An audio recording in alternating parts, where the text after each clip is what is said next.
मेरे प्रिय विद्यार्थियों, आप सबका स्वागत है हमारे और आपके अपने YouTube channel commerce and law classes में। आज हम आपके लिए लेकर आए हैं साझेदारी फर्म के समापन से संबंधित मोस्ट MCQs क्वेश्चन, जो आपके लिए अत्यंत ही उपयोगी है। लगातार निरंतर सफलता प्राप्त करने के लिए बने रहे हमारे इस YouTube चैनल के साथ। लाइक, शेयर और सब्सक्राइब करना ना भूलें।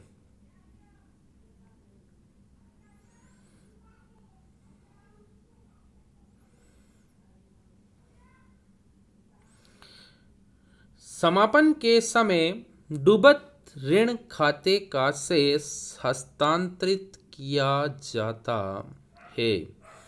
किसके समय? समापन के समय डूबत ऋण बैड डेब्ट्स अकाउंट को वसूली खाते में हस्तांतरित किया जाता है। It means realisation account. साझेदारी फर्म के विघटन पर हानियां सबसे पहले चुकाई जाएगी। तो फर्म का जब समापन होता है और हुई हानियों को सबसे पहले फर्म के लाभों से चुकाया जाता है, उसके बाद साझेदारों के पूंजी खातों से, उसके बाद उनके निजी साधनों से। तो करेक्ट आंसर है लाभों से। फर्म के समापन पर ख्याति खाते को बंद करने के लिए हस्तांतरित किया जाता है। तो फर्म के समापन पर ख्याति खाते को बंद करने के लिए वसूली खाते में हस्तांतरित किया जाता है। It means realisation account. Firm के समापन पर जो अकाउंट बनाया जाता है वो पहला होता है रियलाइजेशन, दूसरा होता है कैपिटल, तीसरा करंट, चौथा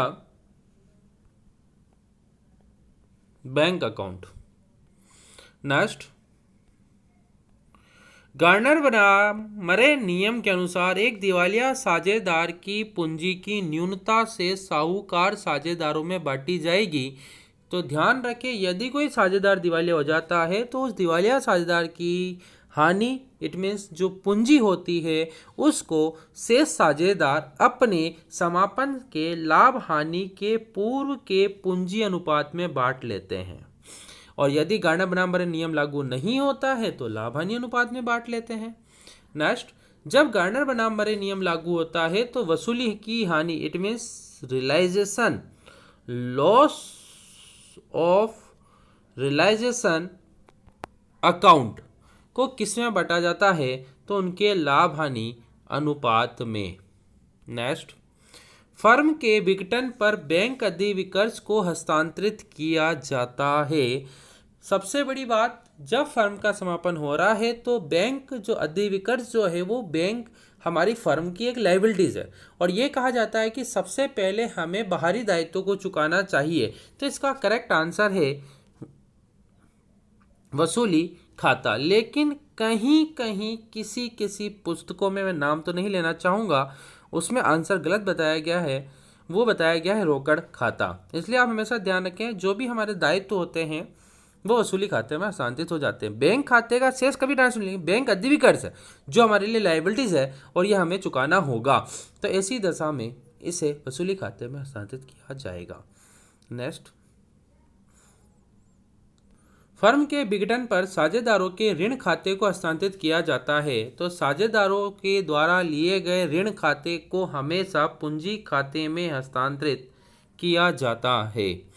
लेनदारों और देय विपत्र जैसे दायित्व को वसूली खाते में हस्तांतरित करने के बाद भुगतान के संबंध में सूचना के अभाव में ऐसे दायित्वों का, इट मीन्स फर्म का समापन हो रहा है और दायित्व के बारे में कोई सूचना नहीं दी गई कि हमें देना नहीं देना, तो ऐसे संबंध में जब दायित्व की कोई सूचना नहीं है तो हम ऐसे दायित्वों का पूर्ण भुगतान करेंगे। क्या करेंगे? पूर्ण भुगतान। लेकिन संपत्तियों की वसूली के संबंध में कोई सूचना नहीं है तो उसको हमेशा शून्य माना जाएगा। फर्म के समापन पर होने वाले व्ययों को कहते हैं। तो फर्म के समापन पर होने वाला व्यय वसूली व्यय कहलाता है। नेक्स्ट, साझेदार का दिवालिया होना किस प्रकार का समापन है? यदि साझेदार दिवालिया हो गए हैं तो ऐसे समापन को अब तो इसको अनिवार्य समापन ही कहा जाएगा। नेक्स्ट, फर्म के विघटन के समय अप्राप्य ऋणों का प्रावधान हस्तांतरित किया जाता है। मैंने कहा था अभी, बैड डेब्ट्स वसूली खाते में हस्तांतरित होगा, क्योंकि फर्म के समापन के समय समस्त संपत्ति और दायित्वों को वसूली रियलाइजेशन अकाउंट में ट्रांसफर कर दिया जाता है। वसूली खाता है फर्म के समापन पर हुई लाभ और हानि की गणना करने के लिए।